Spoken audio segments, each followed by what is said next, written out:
Tether bought 6 tons of gold in Q1 2026, stash tops 132 tons. Tether added more than 6 tons of gold to its balance sheet in the first quarter of 2026, pushing total bullion holdings past 132 tons. The figure was flagged by Cointelegraph on May 3rd, citing the company's Q1 transparency disclosures. At spot prices around $3,200 per ounce, as of May 3, 2026, 132 tons works out to roughly $13.6 billion in physical gold backing the USDT float. That is on top of the Treasury bill book that still anchors the bulk of Tether's reserves. Why a stablecoin issuer keeps stacking bullion USDT is a dollar-pegged token. Gold does not pay interest, does not settle in seconds, and cannot be wired to a counterparty in Lagos. Yet Tether has been expanding its gold position for several quarters, and the Q1 add is not a one-off. The internal logic is straightforward. T-bills and bank deposits sit inside the dollar system. If a U.S. administration ever moved to sanction or freeze Tether's banking partners, those reserves would be the first to feel pressure. Bullion held in vaults outside that perimeter is harder to reach. It is also a hedge against the dollar itself.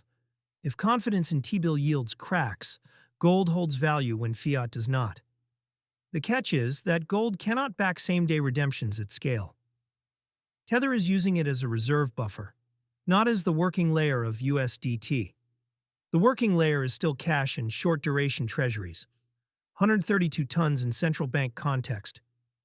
For reference, 132 tons puts Tether in the same range as the official gold reserves of countries like Greece, Australia, or Qatar.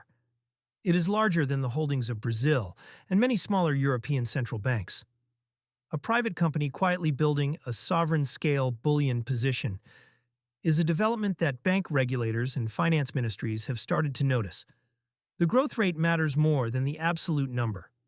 6 tons added in a single quarter is roughly $620 million at current prices. Annualized, that pace would put Tether on track to add around 24 tons per year, more than the recent net buying of several G20 central banks. How this fits with the Q1 attestation. The gold figure sits inside the same Q1 attestation that showed Tether posting $1.04 billion in quarterly profit and an $8.23 billion reserve buffer, an all-time high for the company's excess reserves. Profit comes mostly from Treasury bill yield. Excess reserves are the cushion above what is strictly needed to back the float one for one. Gold is funded out of that cushion.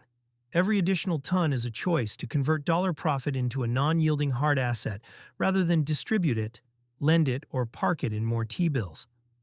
That choice tells you something about how Tether's leadership reads the macro environment in 2026, what it means for stablecoin users.